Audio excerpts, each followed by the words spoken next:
the people in Armenia to achieve the national priorities, national development priorities, as well as the sustainable development goals.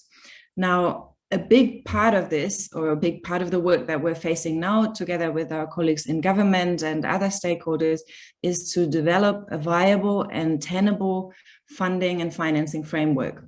And based on that, then to develop a resource mobilization strategy that really leverages the different capacities, the expertise, and also the available resources of different partners. So here I'm looking really at the role of capital markets. I'm looking at innovative financing investment instruments. We might be talking about bonds later on in the session, but also we're looking at country-based pool funds and other tools and instruments that will be very useful. You might be aware that the context in Armenia has been particularly challenging. I mean, globally, we all went through or we're still sort of going through the COVID-19 pandemic, and are collectively trying to assess the socioeconomic impact of the pandemic. In Armenia, we also face the repercussions of the Nagorno-Karabakh conflict. So the already shrinking budget revenues, or the shrinking fiscal space of the government, suffers additional shocks. And we need to really think in a practical way how the ideas that I hopefully glean from the panelists today, that I glean from the presentations today, will translate into actionable programs so that we can develop financing and funding strategies together with our partners, be they IFIs, be they other stakeholders, to really achieve the Agenda 2030. Now, I'm realizing on the agenda that I'm actually only allocated like 2 to 3 minutes for the introduction.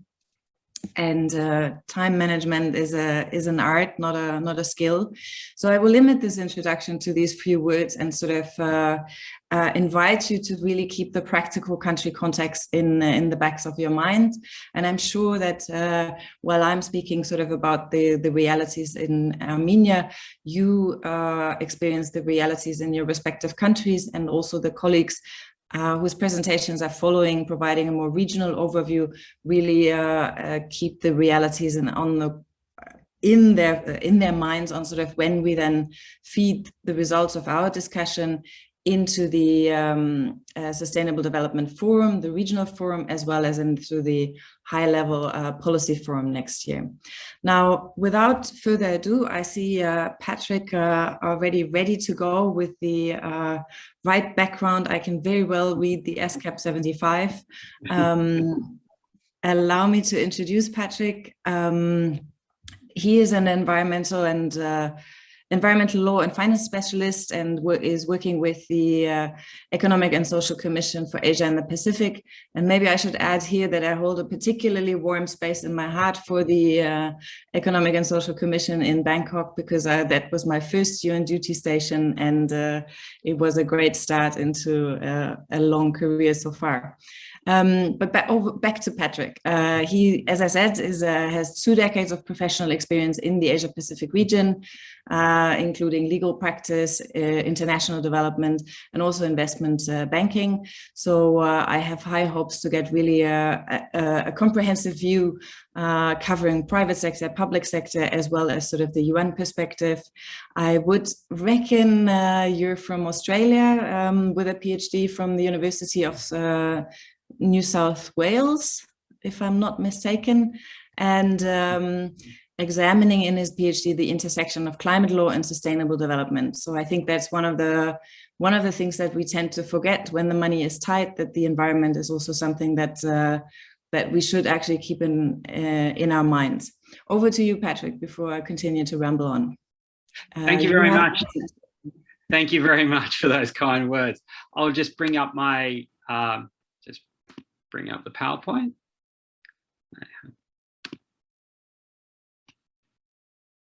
Just confirming everyone can see that. Confirming that we can see your slides. Yeah, excellent.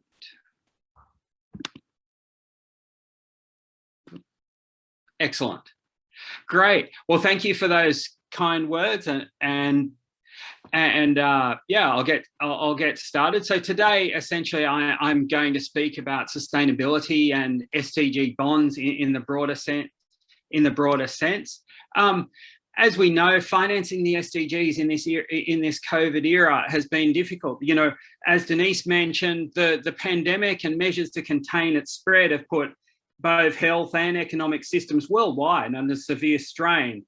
And the pandemic's economic consequences have really been unprecedented and pose a substantial risk to the Sustainable Development Goals. And as a result of the pandemic, many governments, both across the entire Asia-Pacific region, but particularly in the region we're speaking about today, have experienced, considerable squeeze on their fiscal resources, making it really difficult to undertake the actions necessary and needed to recover in line with the 2030 agenda. So with that, these slides just sort of highlights some of that deteriorating fiscal balance, the adverse effects, and that we need to really ensure that the recovery is sustained over time with substantial amounts to support the SDGs. In this context, just because I'll be talking a lot about sustainable finance more broadly and the SDGs, this slide just really highlights it's a bit of a simple taxonomy or classification system, just identifying the sorts of activities that deliver key, be they climate or green, environmental, social or sustainable objectives. And it aims so we can help to understand, because this becomes a bit of a key issue as we speak more about different financial instruments, that we can see that it's sort of divided up. And that we can see, this, as I say, this type of classification. So to accelerate the progress in achieving the SDGs, public finance, for the reasons I spoke about before, potentially are not enough. And essentially, we need to try, what I'm arguing is this need to, where possible, and it's not always possible, it's really an issue of engaging with this. It's not a sort of this must be done, it's more how can we do it and how can we engage. But this need to potentially mobilise capital markets to leverage private investment in the SDG goals. So, and specifically, I'll speak about green, social, sustainability and SDG-linked bonds could potentially act as a conduit, enabling bond markets to be this sort of powerful catalyst to address the SDGs and to build better in response to the pandemic. As governments have really continued to strive to meet their SDGs, but even before the pandemic, it was recognised that across the region was not on track to sadly meet all the SDGs by 2030. So mobilisation of finance from the private sector and through potentially innovative financial strategies is potentially critical. The opportunity exists really to incorporate sustainable investment into the COVID recovery efforts, and advancing potentially this idea of growth within the thematic bond market within the region, potentially is a way to unlock the resources needed to aid the COVID recovery and advance the 2030 agenda, linking investors interested in factoring in the SDGs in their investment decision-making and borrowers that need funds for the SDGs. As such, these type of bonds that I'll talk, why is that not happening? Sorry. These thematic bonds that I'll speak about are potentially one type of instrument that have been developed. So what am I? Essentially, thematic bonds are essentially debt securities, just like traditional fixed income bonds, issued on the condition that the funds obtained are used in this case, to finance projects that'll have a social or environmental impact. As I say, like traditional fixed income bonds, in the past, we saw, it was basically bonds were issued for general use, where this is for particular uses. And within the discussion of thematic bonds, we sometimes, there are several different types: green, social, sustainability, SDG. So for instance, green bonds use the proceeds to address environmental issues, social bonds to address social, and sustainability bonds use the proceeds potentially for a bit of both. And likewise, funds linked to SDG bonds are committed to projects that align to the SDGs. Although these bonds emerged really less than 15 years ago, the market has expanded rapidly and continues to grow. So in 2020, the market reached a milestone of 1 trillion globally in green bonds, and in terms of all types of thematic bonds, reached almost $2 trillion globally. And the issuance of thematic bonds in the wider Asia-Pacific region has also been rising strongly in line with the rest of the world, particularly China and Japan, who now represent almost a quarter of global issuance. And we've seen within the North and Central Asian region, we've seen some issuances, and I'll allow other colleagues who are speaking today to expand on those. But while green bonds, and I'll show if I touch on these graphs, while green bonds essentially do still dominate within this space, as you can see from the graph, and essentially, as mentioned, sort of the focus is out of East and Northeast Asia, and not too much in North and Central Asia. Essentially, what I think is worth recognizing is that green bonds, as an example, which are the majority of these sort of bonds issued globally, still represent only a small fraction, a little close to 2% of the total global bond market, suggesting considerable room for growth.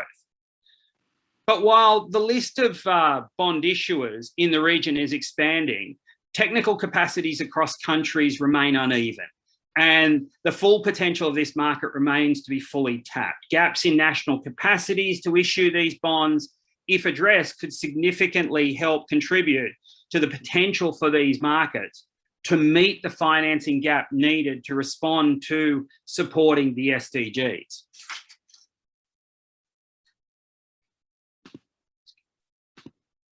Okay, importantly, in the past, the definition of these types of bonds was a little bit subjective and open to interpretation, but increasingly with the development of numerous standards and frameworks under various guises. So for example, there is the ICMA principles, or the International Capital Markets Association has developed a number of principles around green, social, sustainability, and SDG linked bonds. There's also different initiatives. For example, the Climate Bond Initiative has climate bond standards. The EU has increasingly focused on their taxonomy, which has impacts for this space. And in Southeast Asia, for example, there are the ASEAN Green Bond Standards. The choice of the appropriate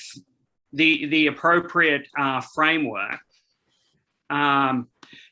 for a particular bond issue is essential for its success, as it symbolizes to the market what the bond issuer is trying to achieve, and allows the issuer to identify, the investor to identify what types of bonds are being offered. While some countries do have their own national green bond, their national principles, for most countries it is often more practical to align with recognized global standards.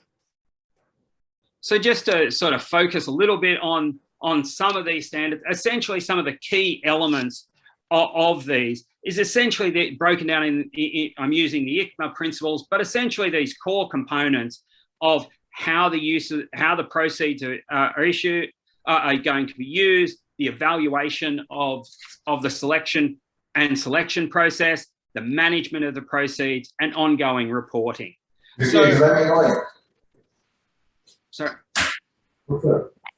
Okay. So as an example. Sorry, Patrick. May I ask everyone else who's in the meeting to please mute? Thank you. Back over to you. Thank you, Denise. No problem. So just as an example, you know, the issuer has to communicate clearly with investors how the projects will be, you know, were selected, how the proceeds will be used, and the use of external audits. So just a slight difference in the types of bonds. So under the green bonds or social bonds, those funds must be segregated and cannot fund other types of activities. Under the sustainability-linked bond principles, for example, funds can be used for general business of the issuer and don't need to be segregated. However, the issuer is still going to have to demonstrate a real commitment to sustainability and propose the activity, you know, the way they're going to achieve the sustainability performance targets. And although the ICMA principles, just using that as example, don't have an explicit link with the SDGs, as shown in the next slide, they can be mapped. You know, it's possible to map the SDGs back to, be they the green bond principles or social bond principles, or more broadly, sustainability principles. That's just touching on a little bit of the Climate Bond Initiative and their taxonomy, just to highlight it. In terms of issuing, although the issue of these bonds, when considering doing them, it's important to consider what the bond you're seeking to achieve and what types of projects and activities will be financed. Essentially, although they're all different, they tend to have a common framework in terms of issuing and things to be considered around feasibility, selecting projects, reason for the issuance, then moving forward to these next stages of potentially the launch and post-issuance. In the interest of time, I'll just keep moving forward. I was going to highlight just one example. Back in August 2020, the Kingdom of Thailand issued their sustainability bond successfully, and that project financed the construction of mass transit in Bangkok, as well as health and expenditure and support for small medium enterprises affected by the pandemic. Again, just to highlight, sort of breaking down some of these issues that had to be considered with this issue: the use of proceeds, the evaluation and selection, the management of the proceeds, reporting, and the need for external review. So there are unquestionably challenges around using these instruments, and then they're not for everyone. It's a question of how to engage, what purpose, what benefit is possibly there. So for the region, there are some issues for different countries. The issue of, you know, functioning bond markets, bankable projects, readiness of projects to be financed, as well as local capacity and a relatively small investment size. But what I would suggest, the important thing around this is really trying to engage with the process. It's not that this is a yes or no to use these, but rather to engage. Is this a potential instrument, mechanism that countries can utilize? And to do that, I think it's important for countries to start thinking about, you know, green and social project pipelines, consideration around recognized standards and principles, building local capacity around these issues, engaging with the regulatory and policy environment, if possible, for government to lead around strategic bond issuance, and potentially in the region, consideration of credit enhancement tools, which may be able to assist. And on that, I wish everyone good luck in today's session. And thank you very much, Denise. Thank you very much, Patrick. Yours was the first of 3 presentations that will provide food for thought for the following panel. And I think we'll be saving all the questions for later. I've noted down a couple from my end in that regard, but I hope we'll have a lively discussion later on.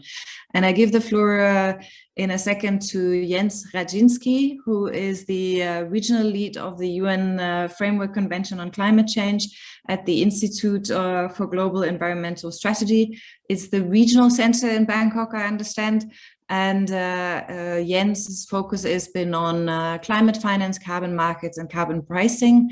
So I think it is a great extension to the presentation we've heard previously. And I understand Jens has worked also a long time at the UNFCCC in Bonn, so probably there's also another shared entry point for further discussion and questions. I wanted to add maybe, again, also against the backdrop of the Armenia situation, landlocked countries and probably also small island developing states have a very particular, how should I say, characteristic for the ability to set up these instruments. So if you in your presentation or anyone later on also in the panel discussion, if we can sort of touch on these challenges as well. I see some questions, but I would also ask the audience, please post your questions in the chat. We will defer them to after the presentations and also keep them for the panel discussion. Over to you, Jens, for the second presentation. Thank you very much, Denise. And first of all, I'd like to check if you can hear me well.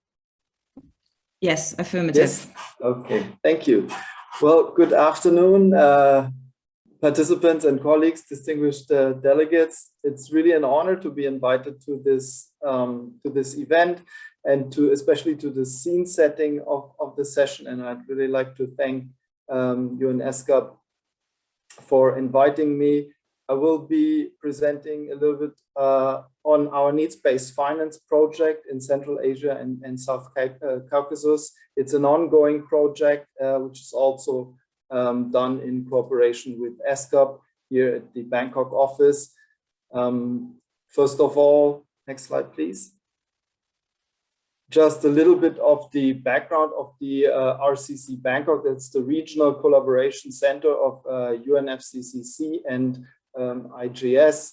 I myself still work for UNFCCC, and as Denise mentioned, I worked in the headquarters in Bonn, and before moving to Bangkok, to one of our 6 regional centers in different parts of the world. And as I mentioned, the one in Bangkok is working with the ASEAN Asia Pacific region.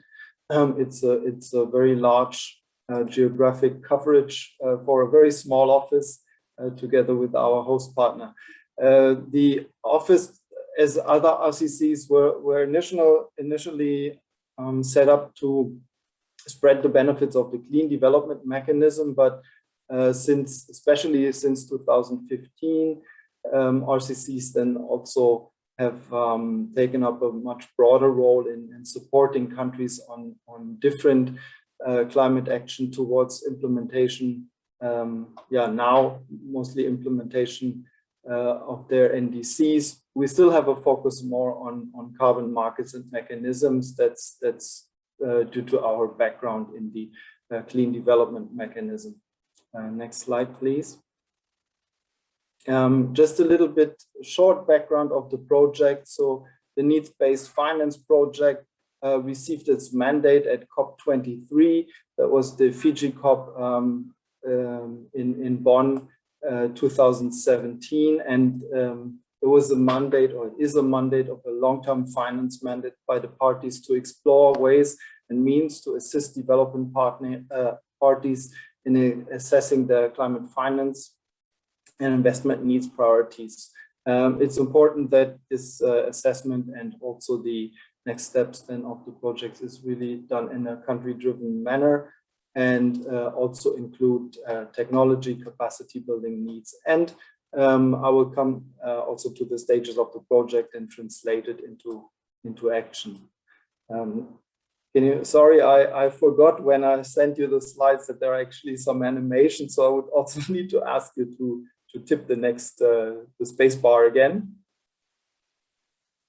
Yes, thank you. But and again, we can just skip this. I'll go through the stages on the next slide.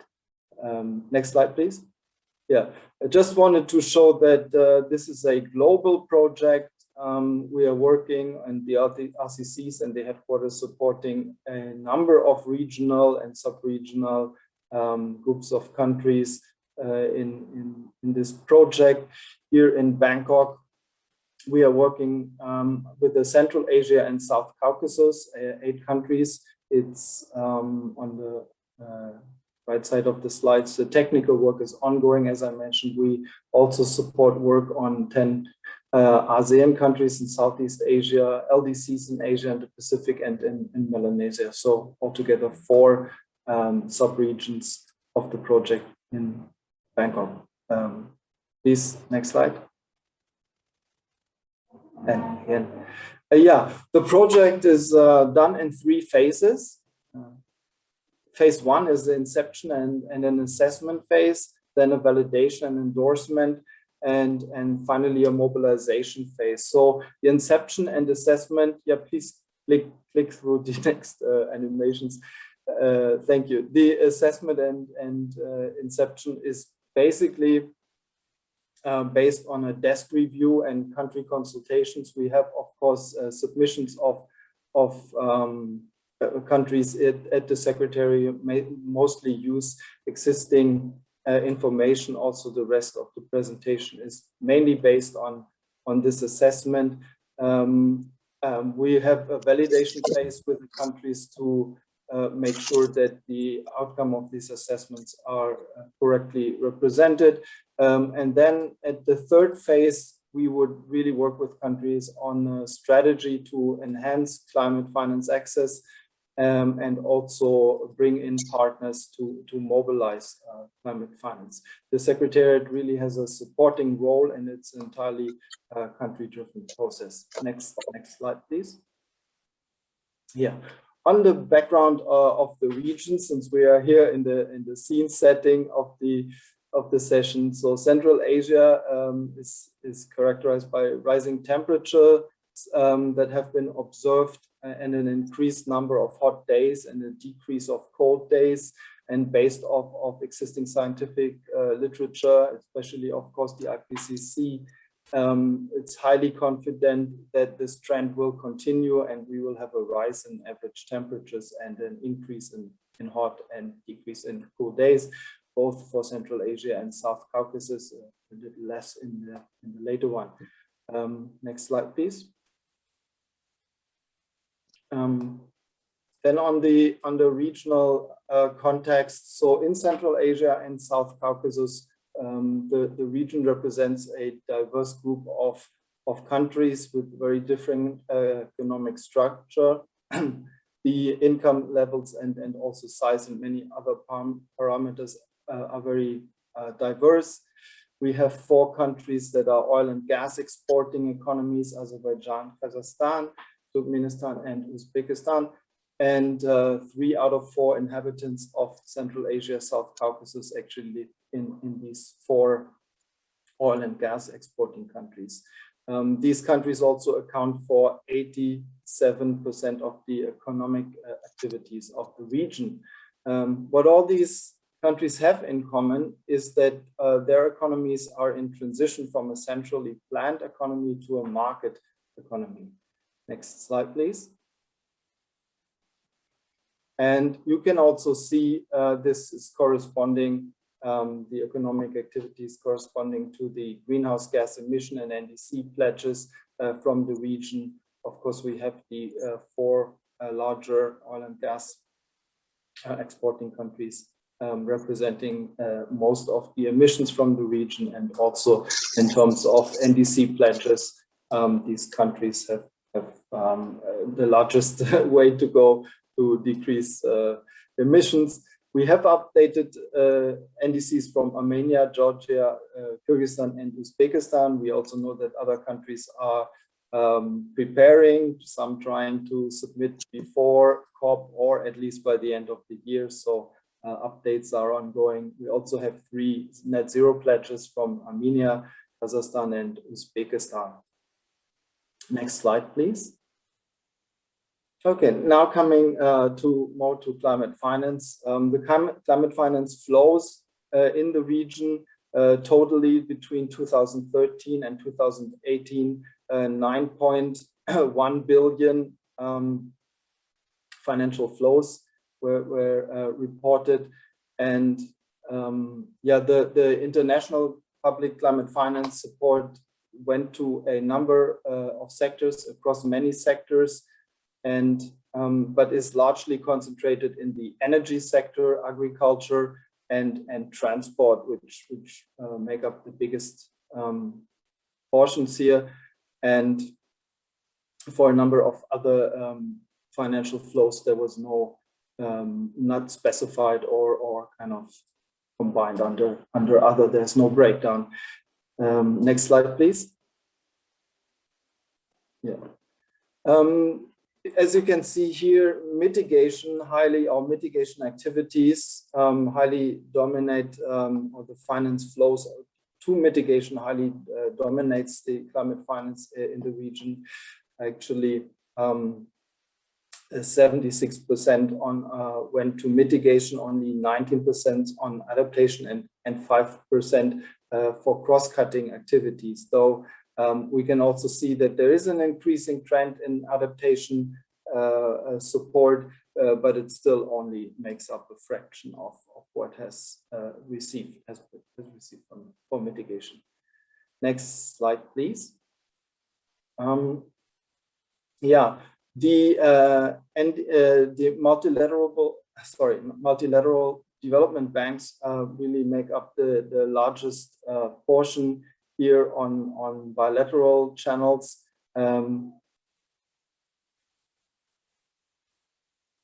Yeah, it was reported.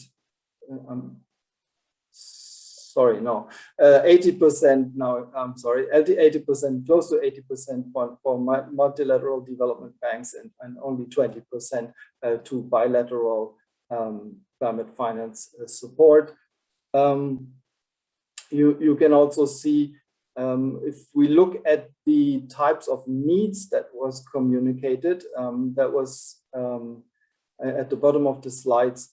It's suggested that really the largest need of climate finance is for capacity building, followed by finance and investment and technology transfer. There are also other more cross-cutting and unspecific needs. And there's also a need for policy development and MRV support. So all these numbers, as I mentioned, is basically background for the assessment of climate finance needs that build the basis for climate finance strategy at the later phase of the project. Next slide, please.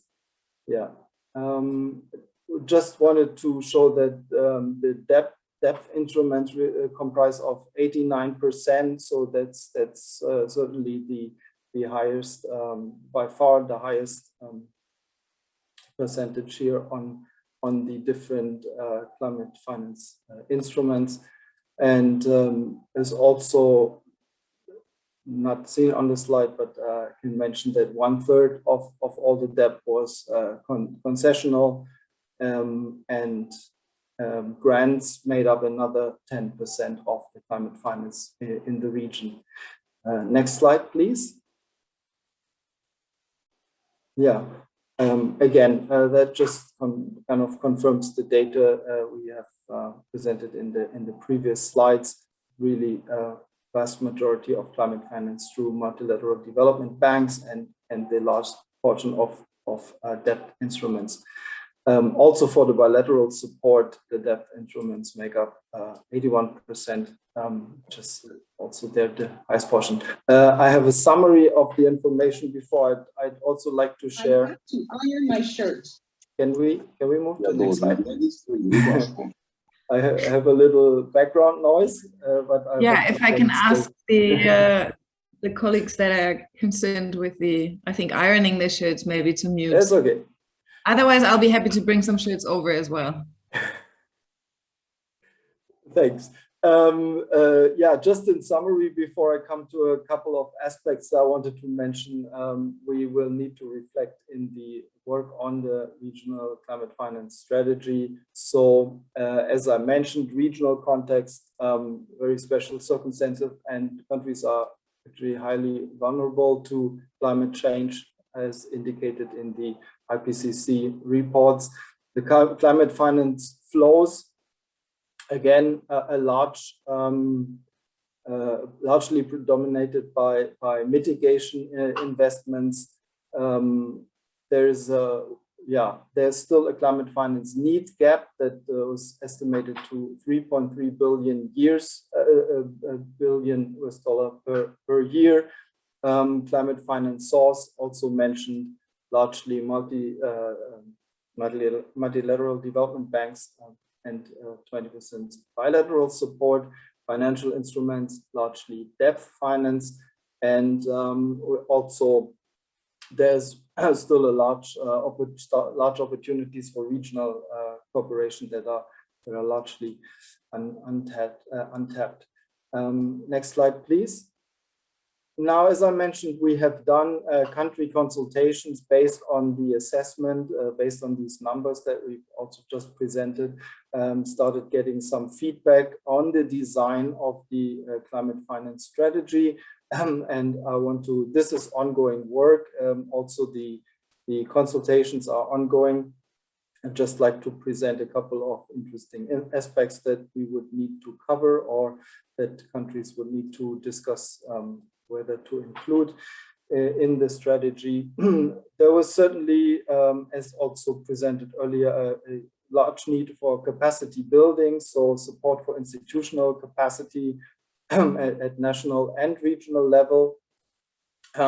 Also, it was mentioned that project proposal development really need to be strengthened, partly also through exchange of experience, but also capacity building activities.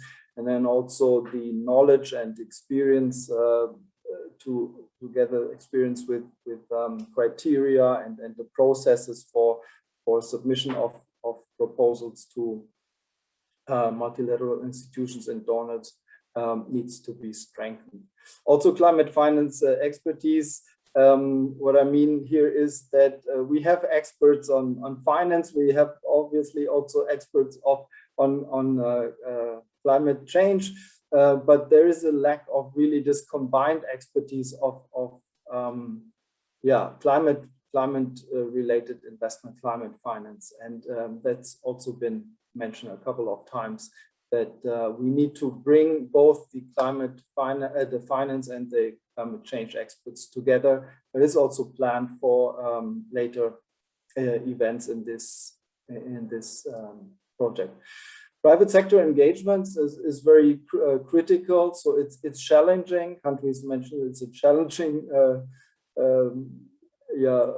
challenging for them, but it's also very critical to involve private sector and banks also to improve awareness on how to incorporate climate-related consideration into investment decisions really across multiple stakeholders.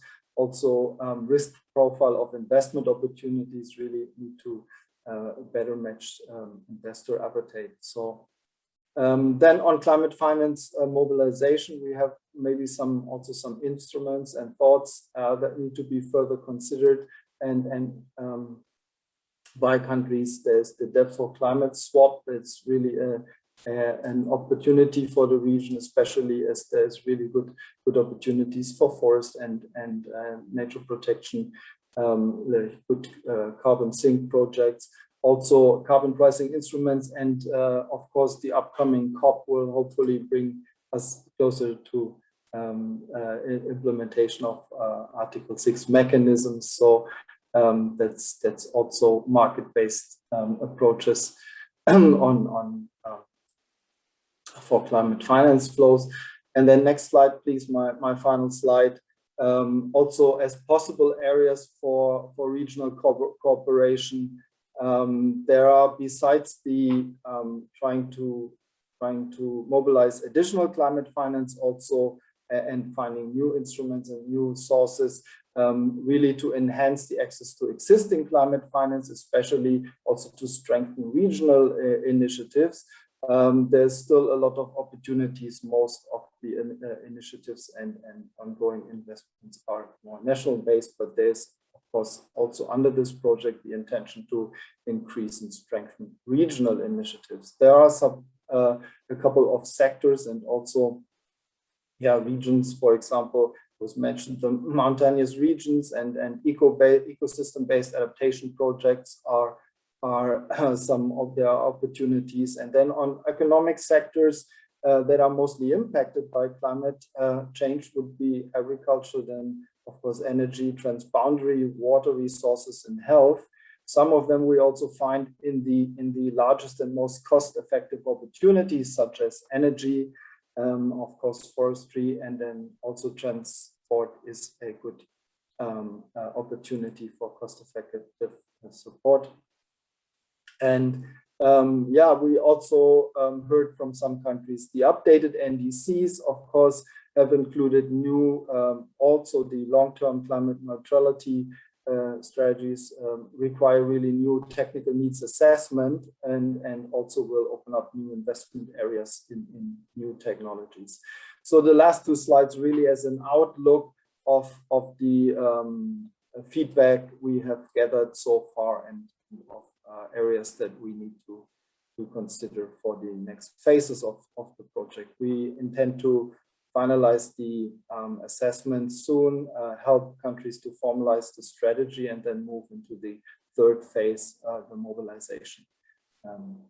So probably from next year onwards, we also, of course, were quite impacted by the COVID situation in the progress of the project this year. Thank you very much. And yeah, that's the last slide. Just want to hand back over to you, Denise, and thank you again. And I can stay a little bit for questions. Thanks. Thank you very much. Please do stay. We will address questions later on. I'm sure you have nothing better to do on this wonderful day. I really appreciate that you took up the thread of the sort of needs-based discussion and couching the concerns within the a specific country context. And I also appreciate that you make a good transition towards our next speaker, Martin Daszek, by highlighting sort of the priority needs for capacity building and also the institutional capacity building. Because Martin Daszek, who is the Senior Climate Finance Specialist for Europe at the International Finance Corporation, a sister organization to the World Bank. And there he is part of the Financial Institutions Group and responsible for climate investments, implementation, and advisory support to financial institutions in the region. Over to you, Martin, because I also see that you have really enormous experience with large investment volumes, and we hope we can benefit from that knowledge. Thank you very much, Denise. Good morning, everyone.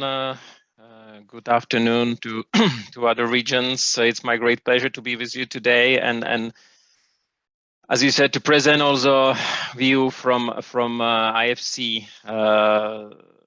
Without further ado, I will go directly to the presentation. Just maybe at the beginning, a little bit of introduction. IFC, as a member of World Bank Group, is one of 5 members of World Bank Group, the one which is focused on private sector development. Naturally, we have our colleagues on IBRD working with governments and subnationals, other colleagues in MIGA, in IDA, working with the poorest countries, and IFC in this World Bank family is looking at the private sector and supporting private sector through many ways. My particular department, one of 3 major departments, is focusing on financial institutions, working with banks, leasing companies, other FIs, but as well as on capital markets development and market development. So this would be just for a short introduction. My presentation is divided into 3 major parts.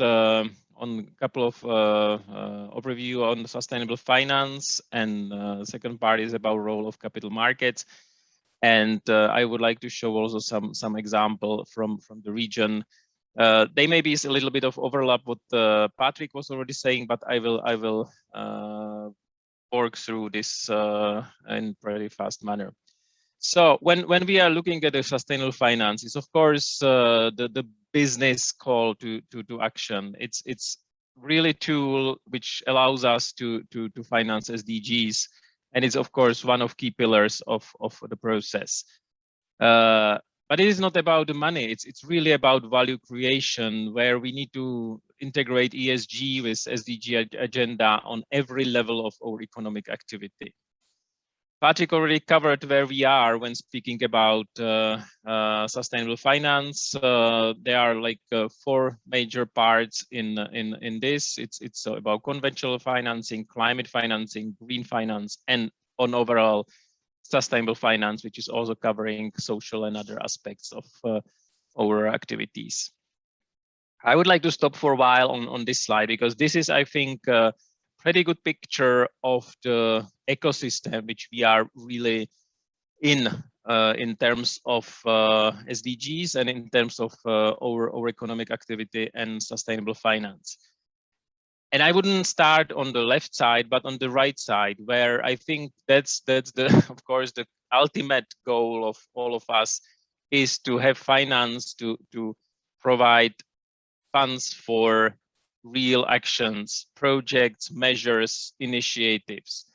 And that's where we are looking for project pipeline building, as Patrick mentioned in his presentation. That's the key part of our activities. We need to have financing for renewable energy, for solar distributed generation. We need to financing for energy efficiency, and so on, you name it. There is myriad of applications within sustainability space which needs to be financed. So where those financing is coming from, it's kind of in the middle, the financial sector part, which is of course showing up the commercial side of the market, meaning banks and financial institutions, which of course are playing a critical role in financing, especially in the private sector. But they are, of course, not able to do it in their own. And I will show later some numbers on this.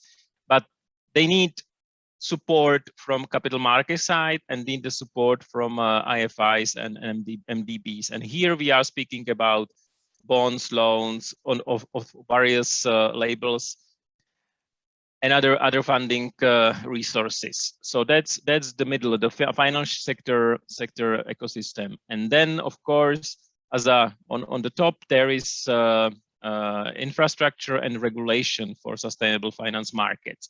And here we are naturally speaking about various financial regulators and supervisors, governments, ministries, and so on. In the same time, rating agencies and others, and all international and national initiatives creating standards and collaboration network, like we are speaking here today.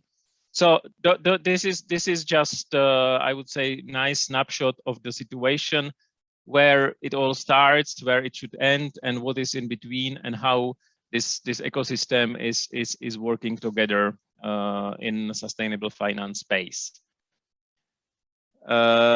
About the markets itself, we have done, it's already a couple of years ago, but we have done kind of study mapping 21 emerging markets countries in terms of how much finance they will need to achieve their to fulfill targets of their NDCs, and to basically keep climate under 1.5 degrees with climate mitigation and adaptation measures. And we came up with number about 23 trillion of climate opportunities only on those 21 emerging markets, which, by the way, represents about 1/3 of the global needs. But still, it's pretty huge number. Remember, there was mention about billions. Here we are already 30 higher, and we are speaking about trillions. And as I mentioned, it's not the role only for emerging market banks. Even if they will go with their climate asset share on their portfolios to 30%, which is still very far from where they are today, which is it was 7% in 2016. I believe it can be about 10% these days, but still there is quite a long way to go. But even with this 30% of portfolios of commercial banks in climate space, it will be only about 13 trillion. So we are still having gap of 10 trillion, which needs to be fulfilled. And that's the role of debt capital markets.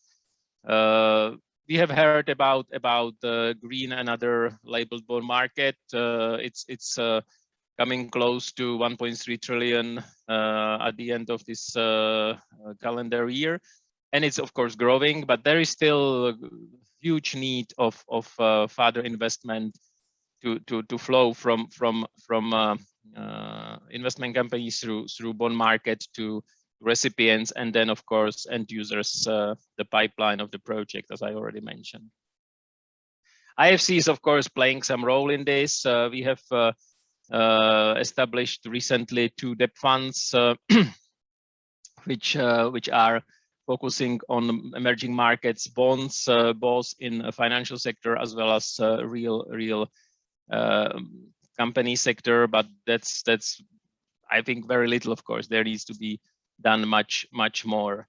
I think Patrick already covered well the structure of bond markets, which type of bonds are and what is typical for them. I would just stop here for one additional type of bond which haven't been mentioned today yet, and this is blue bonds. This is something which is emerging, especially in Asia, with their of course proximity to ocean and seasides and ecosystems.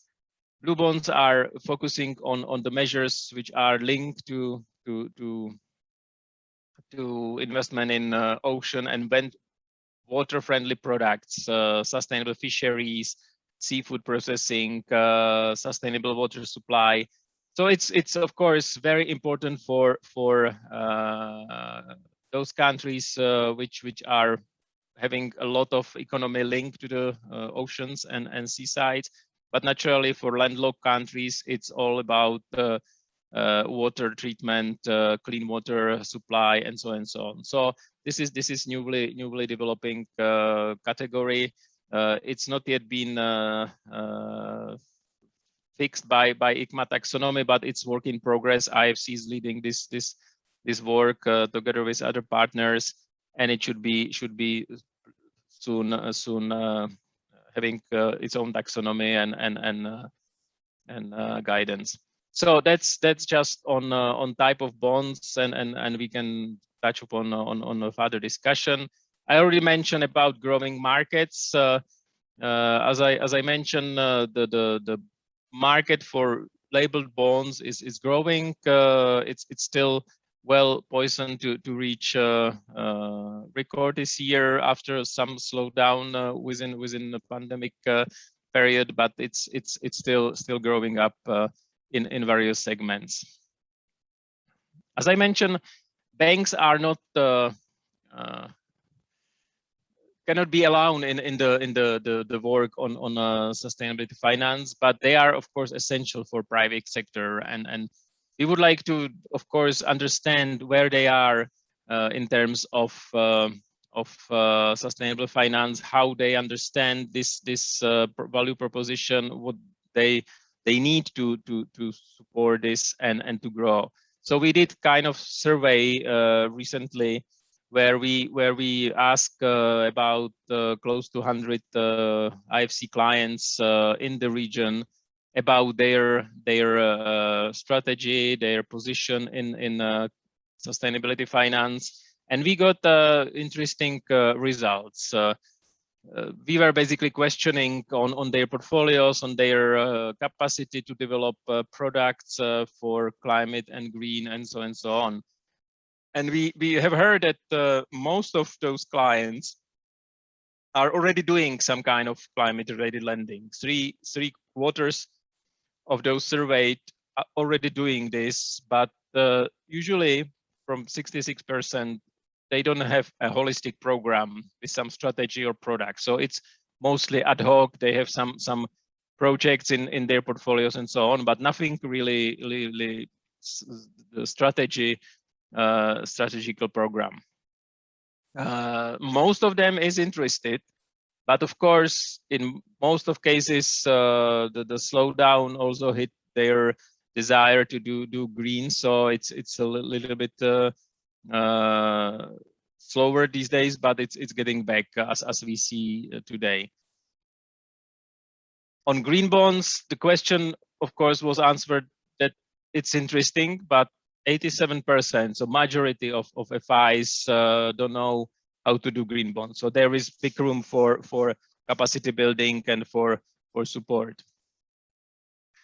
And ESG is understood in this sample, but still there is need for some capacity building. So it was case of commercial banks segment.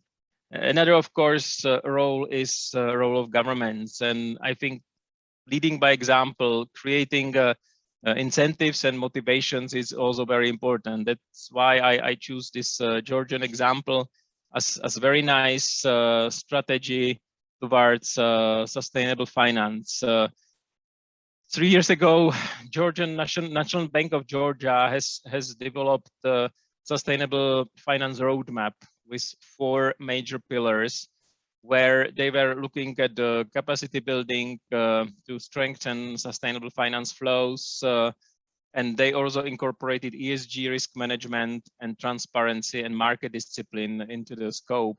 And this is something which is really helping to the market to understand where the sustainable finance should go, what the key stakeholders, both financial sector as well as real sector companies, should look at when they are thinking about green or climate or social financing. And that's I think very good example how the government or governmental institution should look at sustainable finance.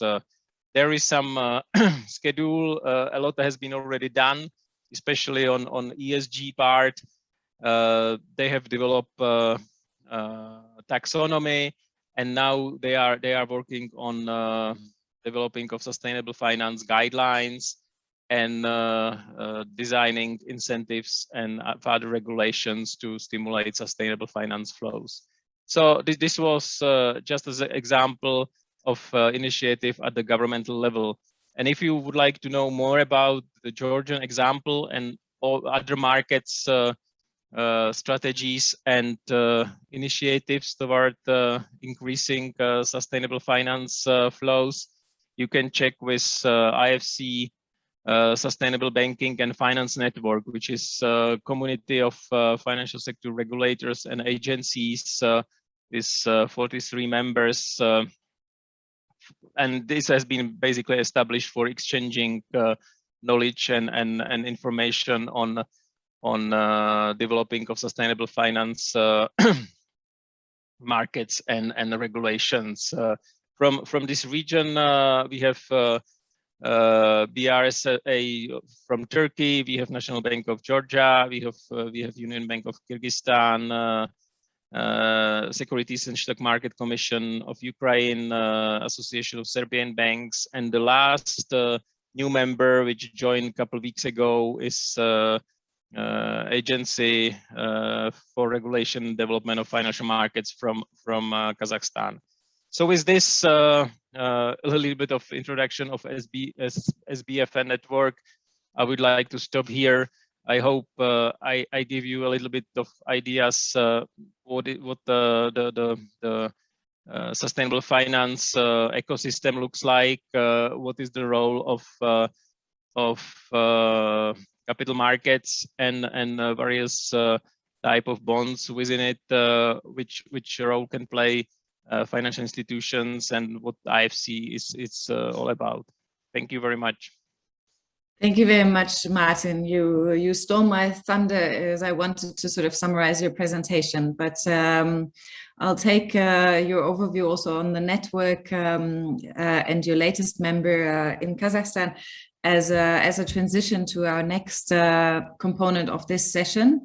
We will have a panel of eminent speakers from some of the countries, and it also links to the Georgia example that Martin just mentioned. And I'm very pleased that I'm being joined by 3 women and 1 man as speakers to reflect on the previous 3 presentations. Without further ado, I'll give the floor to Ms. Aza Nuchametova. Hopefully I pronounce the name correctly, who is at the Astana International Finance Corporation, and brings with her enormous experience also from the public sector, having previously worked at the Central Bank of Kazakhstan, as well as in the Trade Committee of the Ministry of Economy and Budget Planning of Kazakhstan. And she has been instrumental, I think, in the successful bid of Astana to host the Expo 2017. Over to you, Azel. I'm very pleased to have you here, and would kindly ask you to reflect on the previous 3 presentations, and unfortunately also in the interest of time to stick to sort of maybe 3-4 minutes for your reflections and comments. Over to you. Thank you very much, Denise. Good afternoon, good morning, everyone. So thank you for the invitation. And I would also like to thank all the 3 speakers. They're very thoughtful and how to say it, like all-encompassing presentations about the developments of sustainable bonds and the strategies and policies in our countries. And I also would like to kind of reflect on the last slide about the Georgia developments of sustainable finance and the roadmap that they have. And also would like to highlight here that in Kazakhstan, we also have the concept and the strategy on green finance development. And we had 6 issuances of sustainable bonds, including green bonds, social bonds, and gender bonds. Like the issuers were different, the quasi-state enterprise, the ADB, so the Multi-Development Bank. And just recently, maybe 2 weeks ago, we had the first verified green loan provided by one of our shareholders, the Eurasian Development Bank. And also I would like to say that Eurasian Development Bank operates in 6 countries and has opened a specific green economy or green finance program to invest into environmental projects in Kazakhstan and in the countries of operation. It amounts to more than 500 million USD. We had, we started preparation, so to say, the piloting of the green bond back in 2017 and succeeded in August last year with the first issuance of green bonds in Central Asia. And the funds raised went to the renewable energy project. And the first green loan, the funds went to the energy efficiency project. We also developed last year. We also developed the draft green taxonomy of Kazakhstan, but also we kind of use for our reference the ICMA rules that the first speaker was mentioning. So ICMA green bond rules, social bond rules, and sustainability bonds framework as well. And currently we are working on introducing the ESG framework on AIC in our own jurisdiction.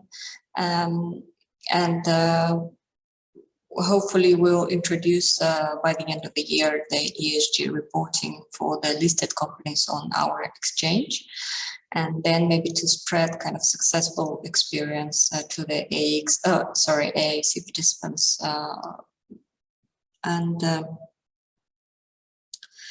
We also in May this year we've become the regional center for Belt and Road Initiatives, the Green Investment Principles, and we will be kind of the regional center for raising awareness in green investment principles and working with the second-tier banks, with commercial banks on introducing ESG policies and ES risk management. We'll also work with the Uzbekistan Bank and Kyrgyzstan banks in this area as well, apart from the work that we're doing in Kazakhstan with our regulator and Kazakhstan Stock Exchange. Yeah, so I think this is just a very brief and short kind of reflection of the 3 presentations. Thank you. Thank you very much, Aza, for your reflections. Just for my clarification before I pass the floor, did you mention at the beginning also gender bonds, or was that, did I mishear you? Yes, this was the ADB gender bond and the amount of 20 million USD. Okay, I think that's a very interesting, interesting instrument. Thank you very much, Aza, for your reflections. I'll pass the floor to Ms. Katarina Sidorova, who I don't see her. Ah, yes, now I see her. Welcome to the floor. Ms. Sidorova is the head of the FICC research at CIB Investment Bank and has over 15 years of experience in the financial services industry and spent especially 2 years in the debt capital markets department and 2 years in corporate lending. So she was responsible for credit analysis, structuring, pricing, and execution of public and private corporate finance transactions.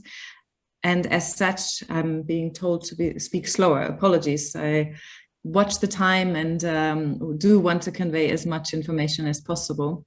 I will speak slower. Again, Ms. Sidorova is an experienced professional in the structuring, pricing, and execution of public and private corporate finance instructions, and is a graduate from the Moscow State University and also a certified financial analyst. Over to you, Ms. Sidorova. I believe you also have a presentation or slides for your reflections. Maybe Valentin can put on the slides, or if you do that, please go ahead. Over to you. Yes, thank you very much. I would like to thank the previous speakers for an interesting presentation and interesting discussion so far. I apologize, my slides are in Russian, but I will make my presentation in English. In my presentation, I will focus on Russian market for sustainable financing, which has been actively developing over the past couple of years. And apparently, the key drivers was implementation of SDG focused investments globally, which has been a key catalyst for Russian markets, but I think for many other emerging markets as well, especially given that most Russian major companies, including commodity exporters, are represented and integrated into international markets. And as an interesting example for the Russian markets, metals and mining companies were the first to receive ESG ratings and to attract sustainability-linked loans from European banks. Sorry, can I have the next slide, please? Currently, Russian companies are actively involved in development and implementation of ESG strategies to meet the investment criteria. On our end, in global markets, we see that investors into equity and public debt instruments are increasingly integrating sustainability criteria to the investment analysis and portfolio construction. And we see it not only in the green deals and social deals, which have been in the market so far, but also in IPO and actually every transaction which is currently on the market. Can I have the next slide, please? In terms of the size of green or social bond issuance, it seems that Russia is still lagging some of the emerging market peers. For example, if you look at the share of green social bonds in the total bonds in circulation, it is currently below 2%. And there is apparently scope for higher volumes of ESG bond issuance out of Russia. But what is interesting is that local infrastructure for sustainability-themed financing has developed rapidly over the past 2 years. And currently, Russian market is seeing green and social bond placements. We've developed taxonomy for green bonds and social bonds, but at the same time, the number of companies issuing such paper is still limited. We think that new instruments such as transition bonds and sustainability-linked bonds, which I think were touched upon the previous speakers, will offer somewhat more flexibility for Russian borrowers in terms of use of proceeds and will become more attractive instruments for Russian companies. Can I have the next slide, please? In the slides, I provide some of the market data for allocation statistics for green and social bonds issued out of Russia. And apparently, we see that these are different investors which are investing into green and social bonds. So it makes sense for Russian companies to issue such instruments to assess new pockets of money.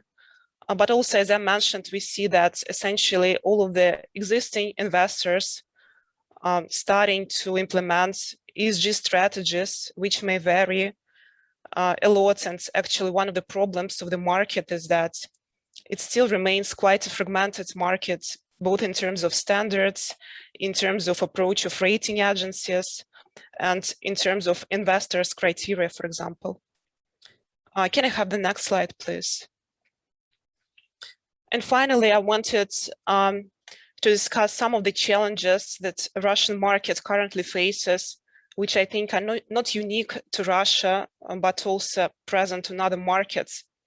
So as I mentioned, apparently there is market fragmentation in terms of standards of issuance, investors' criteria, etc. Still, there are problems with the quality of reporting. And in Russia, for example, you're probably aware that Russian regulator is currently developing standards for non-financial reporting. In Russia, we do have problem with limited interest of local investors in SDG themed financing.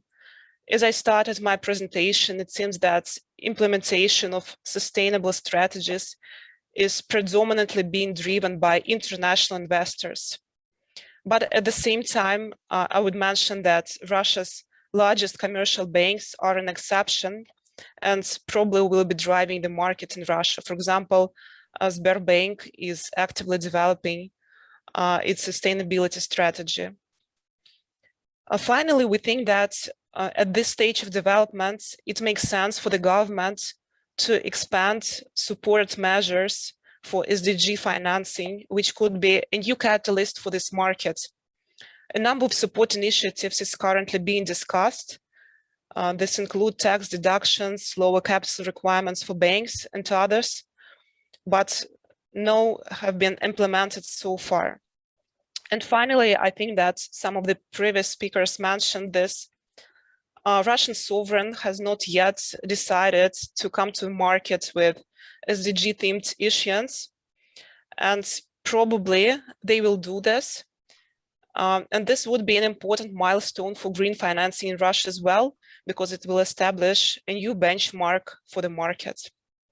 And this concludes my short presentation. I will hand it over to you. Thank you so much, Ekaterina, and thank you very much for walking us through the example of Russia and also showing us the potential to catch up to other emerging countries such as India and Mexico, who seem to be doing better in that area. Without further ado, I think we'll travel virtually to Georgia. I see Nadia Sikaradze, if I spell the last name correctly. I welcome you very much to this session. Nadia currently works as the acting head of strategic planning unit of the Policy Planning and Coordination Department at the administration of the government of Georgia. You must have been very busy also over the weekend with the elections and the new developments in the country. You're very much involved in the SDGs as a national coordinator and the SDG nationalization processes. So I'm very curious to hear your views, especially being a geographical neighbor. Over to you and your reflections. Thank you very much for the opportunity and for inviting me for the conference. It's really an honor to be with you today and to talk about the implementation of Sustainable Development Goals and its financing mechanism. So I'll be quite brief as we have quite a list.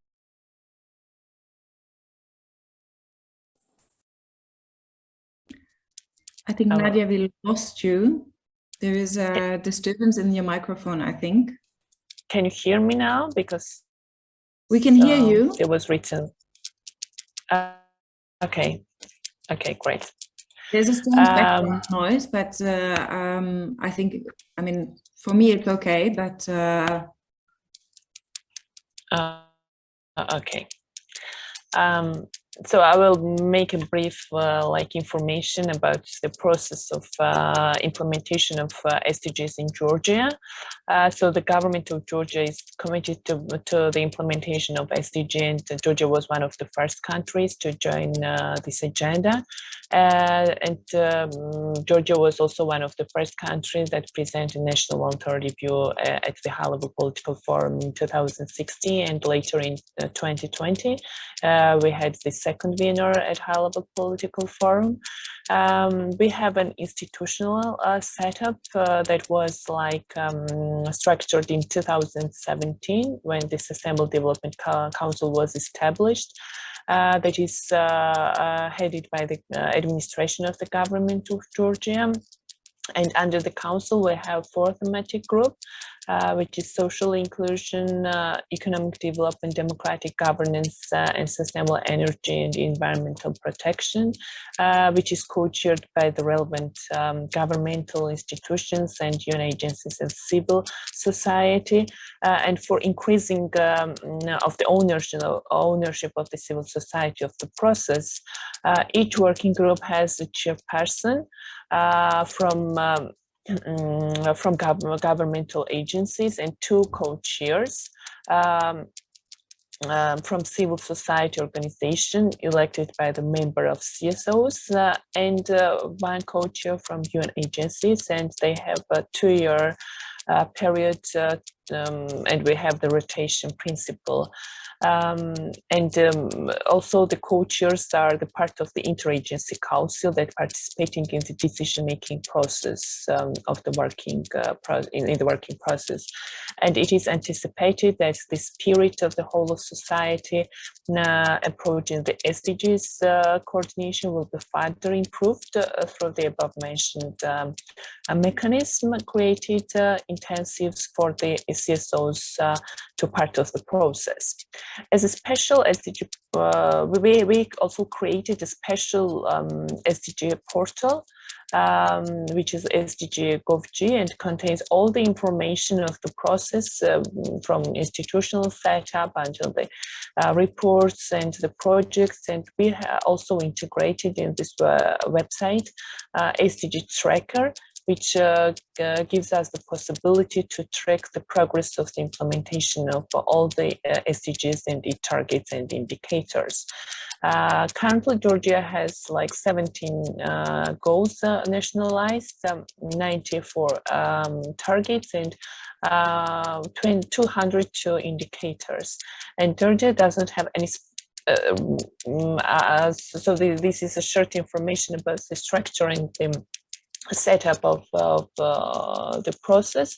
And regarding the financing of the SDG, I would say that we don't have any special mechanism for financing SDGs. The aim of the government is to align all the policy documents, all the strategies on a country level with SDGs. And EU-Georgia Association Agreement, for example, just alone this agreement incorporates 63% of the country's nationalized SDG targets by far, the largest share of any Georgian strategy or planning documents. And this high degree of alignment shows that extent to which the European integration agenda and the 2030 agenda are mutually reinforcing each other. And moreover, the association agreement includes target missing from other national strategies. And taken together, these 36 national strategies plus the Georgia-EU association agreement covers 93% of the country's nationalized SDG target, as is shown in the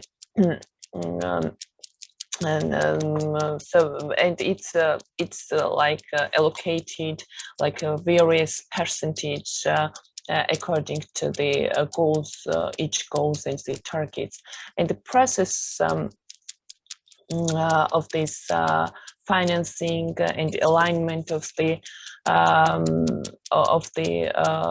SDGs with the policy documents is quite crucial, and this alignment with also international commitments on the one side and with our country's budgetary planning cycle on the others led to realization on part of the administration of the government that further streamlining of the strategic objective it's clear that was needed. And for the effective implementation of the process, and the SDG needs to be more deeply integrated into the national policy process. And based on this reflection, the administration of the government of Georgia worked with the line ministries and government agencies, local and international experts and its partner. And we established a new policy planning and coordination system in Georgia. We have the handbook now that ensures deep integration of the SDGs in a sector policy cycle. Not only any of the newly adopted strategies documents must be drafted, having in mind the linkages with the SDGs, but goals that are like listed in the logical framework should be connected with the Agenda 2030 commitments. And the logical frameworks are required for the operationalization of the strategies, align these goals closer to the budgetary planning process. So just to sum up, both like government institution priorities are subsequently explicitly or implicitly linked with the SDGs, and many projects as well are linked to more than one SDGs and suggested that there is an awareness and understanding of the interaction of the different goals. So this is like a short information about how Georgia aligns its policy documents to the SDGs. So as I already mentioned, we don't have like a long-standing mechanism for financing the SDGs, and we're more focused on aligning it with our policy documents. It's mandatory for the state institutions which are developing the policy documents to align their policy documents to each of the goals that are connected and that are associated to these policy documents. Thank you so much. Thank you so much, Nadia. I really appreciate you walking us through the example of Georgia and on the nationalization and the approaches of the SDGs. Our last speaker on this panel is going to be Suren Poghosian. And I just would like to ask the audience for your indulgence to stick with this session for maybe another 15 minutes so that we can really address also some of the questions that have been raised in the chat, and that we can also afford the time to reflect for Suren. And so we're planning to finish at around, I'm trying to translate the time into Bangkok time. Not very successful here. In essence, give it another maybe 15-20 minutes, and I really appreciate your extended availability. Before I give the floor to Suren, I'd like to introduce him very briefly. He is the SDG finance advisor at the UNDP Istanbul Regional Hub, covering both Europe and the CIS region. He's a principal author of the UNDP guidebook on budgeting for SDGs, and I think that's a tidbit of information will make him a very, very important resource person for all of us when we work on our resource mobilization strategy and the funding frameworks. He has previously worked with DFID, ADB, World Bank, OECD, and GIZ, and also with the UN, supporting program-based budgeting and other public financial management reforms in Europe and the CIS region. Over to you, Søren, to hear your thoughts on the topic of this session. Thank you, Dennis. I appreciate the time is short, so I'll try to be as short as possible. I would like to start with reflecting on the colleague from Georgia, because she brings in very important dimension to our discussion today, which is on governance and and actually it reflects also one of the questions in the chat box. So I would like to slightly devote some time on this governance aspect of green and climate finance in general. And if there's one message that I would like to leave our distinguished participants with from my side, is that the need for the synergized approach in dealing with all these aspects. There are a tremendous amount of interesting tools applied here and there. We have very good examples from Uzbekistan issuing SDG bonds. We have very interesting example on investor mapping done in Armenia. Georgia shows us a very good governance and coordination function, how to map the green and SDG agenda with association agreement. Lots of interesting tools. But the most important thing is how the government, how the public sector can bring all these things together in their dialogue with the private sector, in their dialogue with the banking sector. I also want to appreciate the presentations on climate and thematic bonds done before. Very interesting information. And the trends, just to link with it, is that Russia recently, the Russian government recently, literally a couple of weeks ago, adopted the green taxonomy, something similar to what EU has done and other regions have done before.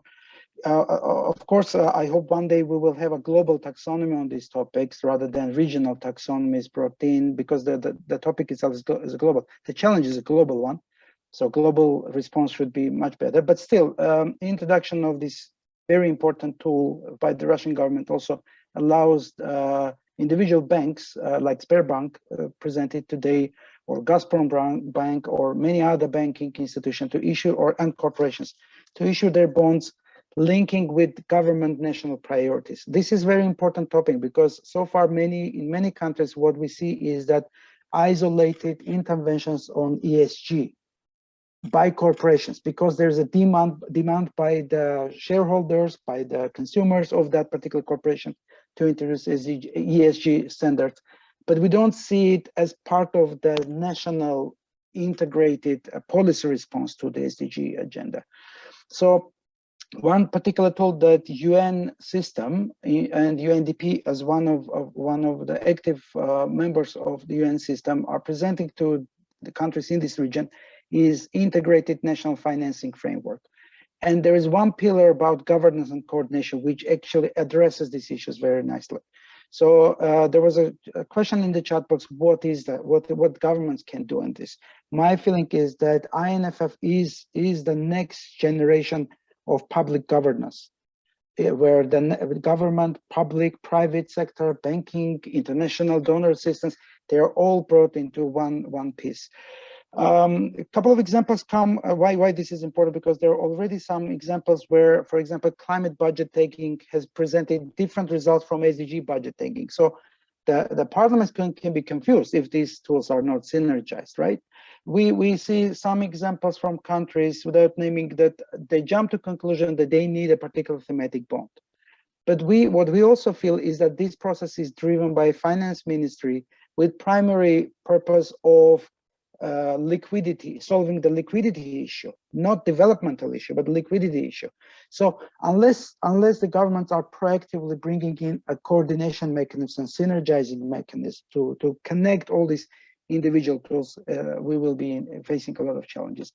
Just to finalize, a couple of examples also emerging from this region, where I would like to share a very interesting example for Kyrgyzstan, where one of the solutions on improving the fiscal space is right now happening in trying to align the tax expenditures with SDG agenda, with national development agenda. So it's not only about spending on green or spending on SDG, but also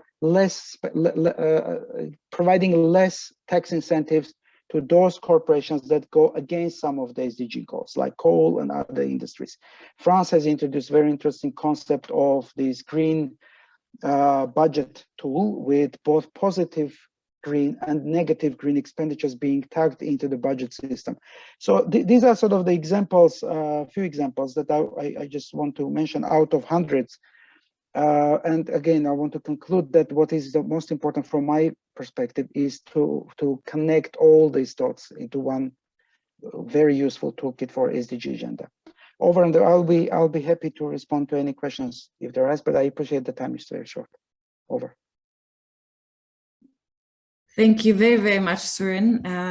I particularly appreciate that you picked up on the issue of good governance and the institutional responsibility with that, as there was a question also in the audience related to what will be the main elements of an efficient governance system in the respective countries to establish efficient and effective innovative financing towards the SDGs. I would like to maybe invite some of the other speakers. Again, thank you very much, Surin, for your thoughts, and I will open the floor to questions and more discussions and reflections on maybe the presentations and the thoughts that have been shared by Azel, Yekaterina, Nadia, and also Surin. And there were some questions in the chat box. I hope Amir's question on governance was satisfactorily addressed by Surin's reflections. If not, we can come back to that, and I would then maybe invite Martin or Patrick to respond as well.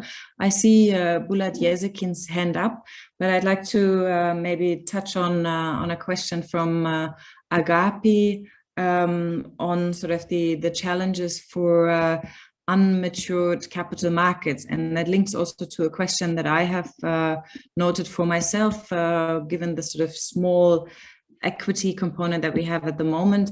What would be sort of specifications for developing specifications in developing countries with unmatured capital markets in green financing or green bond issuance? Maybe I can invite Martin to reflect on this question. Sure, thank you. Yeah, I think, of course, on the green bond regulation level, one, and I think just the first step would be to follow ICMA green bond principles, and of course there are defined principles for other bonds, which are really helping to issuers and other stakeholders to structure their green bond frameworks and really to set up the right issuance. Definitely issue is when there is not functioning the bond market itself, and that's unfortunately still the case for many of markets in the region where they are not functioning stock exchanges or general bond regulation. We see good examples for, of course, large companies issuing in other markets. We see Ukrainian companies trading in Poland. We see other countries looking at neighboring markets. So that's, of course, one way. The other way, of course, and that's, I think, coming back to our point about role of governments and regulators. It's really to build up the functioning system for strengthening the bond markets. And again, in Central Asia, we see markets like Kazakhstan up and growing, so it can play a role model for neighboring countries as well. So that's on the capital markets level, but on the sustainability and green bond itself, ICMA principles are the first hand guiding rules, I would say. Thank you very much, Martin. Much appreciated. And I believe maybe Azel can also comment further on that. There's another question for Azel, but I would like to invite Bulat Yesekin to the floor for his question or comment. Over to you, Bulat. Добрый день, спасибо, Денис, за эту возможность. Good afternoon, and I thank you, Dennis, for this opportunity. For a long period of time, I was a national coordinator on SDGs on behalf of Kazakhstan, starting from Johannesburg and even before. And I'm very actively participating in various developments on methodology. For instance, I have only one comment. Today, we are really keen on big money, bonds, loans, and EBRD and other multi-stakeholder corporations are operating with billions of dollars. But if you have a look at Almaty and Astana, you wouldn't see a single solar roof there. And those green technologies which we're talking about, they all are somewhere in the open fields of a very big scale. And people are still burning coals to heat their houses, and they also focusing on other dirty technologies. Of course, no one left behind is a great motto, but our people are still behind these processes, and this green development is not really up for them. And when we're talking about the possible solutions and my view on this, which I put on the chart, it turned out that the main thing, it is rather alienation of people of those processes. If you could ask any citizen on the street, in the best case scenario, some kind of student will tell you that they heard about this, but those technologies are not currently in the real life of these people. And of course, we are having a lot of events, we are inviting people, but actually these people do not have the ownership. They are not the shareholders per se of these processes, and actually they are, our public is not engaged in the long-term development. They do not buy green bonds, etc. And so I believe there's at least two things which we have to promote, apart from attraction of loans, bonds, and various financial mechanisms, establishment a big institute. But those things are even more important to engage the public. Thank you. Thank you very, very much, Bulat. I think it's a crucial point that you make. What are the incentives for behavioral change, and how can we frame or how can we bridge the separation between the environmental concern and the climate change question, especially in this region? I share with you the view that even here in Yerevan, also people are burning coal, and there's very few renewable energy, very few tapping into renewable energies.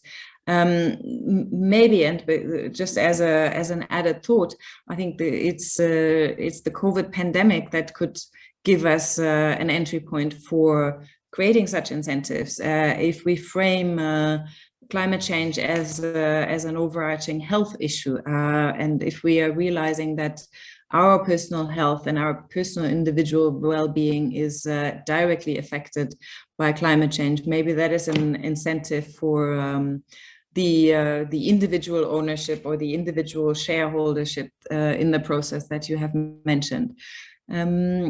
There's a couple more questions in the chat box, and there's one for Azel.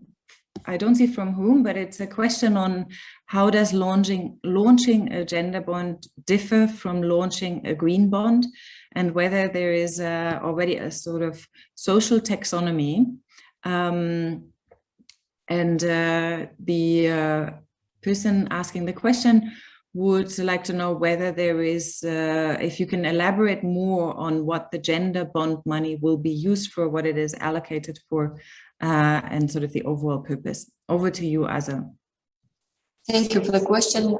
I cannot see it in the chat box, but anyway, So we don't have yet the social taxonomy developed. It's only about the green taxonomy as kind of the starting point of, kind of the sustainability agenda. It's all. And the gender bond was issued by Asian Development Bank. And it was issued on Kazakhstan Stock Exchange, I suppose. And we were not involved in that process, but just kind of get the statistics from there. And so I cannot get into the details of these issued bonds. But anyways, it relates to kind of social agenda, I would say. So the categories of social projects. But as for the social taxonomy, what we refer to is ICMA social bond rules, and which is based on the category, which have kind of in use of proceeds, it has the categories of certain population categories that we also use in our kind of rules and principles. Thank you. Thank you very much, Azel, and also thank you very much for separately responding to another question that was in the chat box. I think Surin also, as a compliment, shared an example from gender bonds in Mexico. So I think it's an interesting approach for the countries in the region to look more into that, especially also to ensure sort of a more equal and fair representation. There's a last question. I'm quite mindful of the time, but I still would like to raise this last question and maybe again invite Martin, but also Patrick to the floor for last comments on that. And the question centers around what would be the moderate balance of financial instruments structuring for Central Asian countries, considering that in LDCs, landlocked countries and least developed countries, there's a very limited fiscal space, very limited budget flexibility. And given that also you noted that that 89% or a large proportion of the financial instruments is debt financing, in order to sort of break this cycle of further indebting already countries facing numerous challenges, how do you see or what would be your recommendation for sort of balancing financial instruments for these countries towards effective policy planning and of course towards achievement of the SDGs? Over to Martin and Patrick. Maybe Patrick first and then Martin, the last words. Yeah, thank you, Denise. I think when we think about this, we have to think that, it's not a one size fits all. Clearly, different. Sorry, countries. It's not audible for translation. So can you just louder? Patrick, can you move closer to the mic? We can't hear you. Yes, I'm sorry. Is that better? I think so. Yes. Okay. Yeah. So I think what we have to think about when it's not a one size fits all. Clearly, different elements within this mix. So for some countries, rather than bonds, it might be project financing. Some countries will definitely need assistance to get different projects, particularly green and social projects, up. A mixture of concessional finance, potentially a blended finance support from different multilateral financial institutions, potentially to support that. So so it's not a one size fits all, I guess, is what I'd say. But importantly, as we've sort of touched on today, some of the challenges actually are across the board in terms of this need for identifying clear pipeline of green and social, environmental and social projects, the need for a more sort of integrated approach and mainstreaming of these issues, the need to improve capacity, institutional capacity around monitoring and reporting. And so those things are consistent regardless of the product used, and so that needs to be tailored to the particular situation, but is focused on perhaps trying to identify some of the and work towards these institutional capacity constraints that can then be utilized sort of can be used whatever product is appropriate and whatever the circumstance for a different country. Thank you, Patrick. Before Martin jumps in, let me play devil's advocate. But you mentioned there's no one size fits all, but you do believe that there's one composition and balance for least developing countries and landlocked countries that could be found. No, I tend to think that these things are very bespoke. It's a question of, you know, there are different products and different countries choose. But essentially, what we are agreeing is that the SDGs are important for all the countries, and they're trying to work out solutions. And one of those solutions, or one of those things potentially off the rack, sits within financial markets, capital markets more broadly. So that's a solution. But I would put it that, you know, that's what we're agreeing, that essentially that the SDGs are important and all countries want to address those. And how to address those? Well, there are different products and choices, and they will have to be bespoke and work. But there are sort of common things that can strengthen their hand and assist them to have more choices with the sort of products they would wish to engage with. Thank you, Patrick. And over to Martin. Yeah, thank you. I think there is not much to add. Patrick has covered it pretty well. I will maybe highlight the point on blended finance, which definitely may ease at the things in many cases. And also going back again to our mission at IFC, the private sector is definitely essential for leading the market transformation, and the role of commercial finance institutions is essential.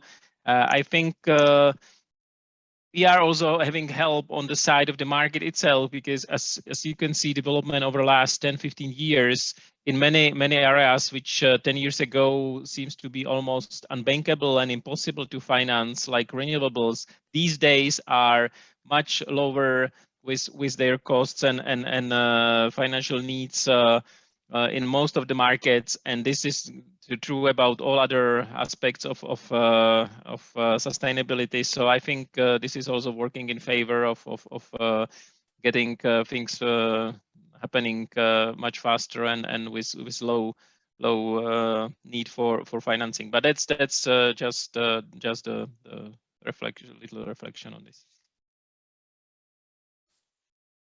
Thank you so much. Mindful of the time, I still would like to maybe ask a quick question to Yekaterina, if she can maybe give a bit of insight on sort of what the next big projects are to foster SDG process in Russia, what it would be sort of her take on the direction that would be particularly sustainable. Yekaterina, over to you. Yeah, yes, thank you very much for the question. So I think that there are quite a number of projects. So you mentioned renewable energy, for example. So there are few projects in renewable sector. But overall, if you look at the structure of the Russian economy, apparently it's dominated by commodity exporters. And it's a tricky question when it comes to SDG. For example, not all of them can issue use of proceeds bonds. So that's why I mentioned that it's very important that the market infrastructure develops. We see new types of green bond financing, so that, you know, companies can get a little bit more flexibility in terms of instruments, so they can tap this market with new instruments. So that's all I wanted to say. Thank you for sharing that. Again, mindful of the time, I have a couple of questions that I've noted down, but maybe we have an opportunity in the future to also get together and discuss those, because just as a quick summary, we touched on in the presentations and in the discussions also on the regulatory aspects, and also with the sort of concentration of or the current concentration of sort of climate bond issues, which is if I did not mishear, Patrick was saying is like a quarter of global bonds issued in that regard are by China and Japan. And as we can sense also in this sort of reorganization, post-pandemic reorganization of maybe a global world order, such a concentration brings with it a number of crucial questions that need to be addressed from the various individual country perspectives, but also need to be assessed vis-a-vis sort of local capacities, independence, accountability questions, and again, as I said, regulatory questions. And Jens touched on that in sort of shifting the view towards sort of a needs-based finance approach.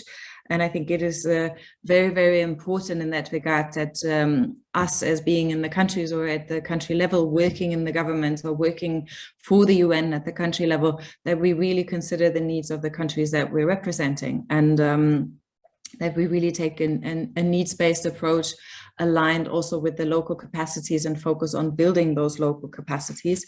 Towards sort of maybe less dependence on debt financing or concessional loans, or but more really formulating strong business cases on motivating equity to get engaged and really make it a strong case for innovation and economic development that is built, that has this sustainability idea and sort of also maybe health idea built in, or climate change and health idea built into any of the endeavors. For me, what is left is I learned a lot during the session. I would like to say a big thank you to Patrick, to Martin, to Jens for their presentations that set the stage. But I wanted to also particularly value the reflections from the various country perspectives, from Azel, who has already left, unfortunately, from Yekaterina, from Nadia, and also from Søren, adding on to the governance question. I really, really appreciate your insights, and I think from the engagement of the audience and also Bulat's comment, I think there's a lot of questions we have left. And maybe there is indeed opportunity to continue this conversation. I'm kindly asking you not to leave yet, but I will give the floor to Natalia, and thanking also the organizers, Natalia and her team, and also extending again a big thank you to the translators. I apologize for speaking too fast. Your services were excellent and very, very helpful. Over to Natasha for the evaluation. I'm thanking the audience, everyone who's online. I'm thanking all the speakers, and I hope to have a future exchange of ideas and brainstorming with you soon. Come to Armenia. Over to you, Natasha. Thank you so much, Denise, for your wonderful moderation in the session and for really bringing up also many of the needs that you see the country office in Armenia having as the UN and the international system is trying to support the government and other stakeholders in really finding comprehensive financing solutions. So I would just like to ask participants to complete the evaluation questionnaire, just like in the end of every session. The link has just been put into the chat, and we will give you about 2 minutes to complete it now. And then I just wanted to say that we look forward to see you all again at 3 p.m. local time Almaty for our final substantive session of this forum on partnership for the goals. So please, if you could take 2 minutes to complete this quick survey. Thank you so much, Denise. Thanks to all the speakers. Very interesting, insightful session, and indeed a lot to continue talking about. Yeah, thank you very much, and have a wonderful rest of the day.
Okay, thanks everybody. I'm glad that we're having a longer break today before we move into the next session. See you in about an hour. Thank you.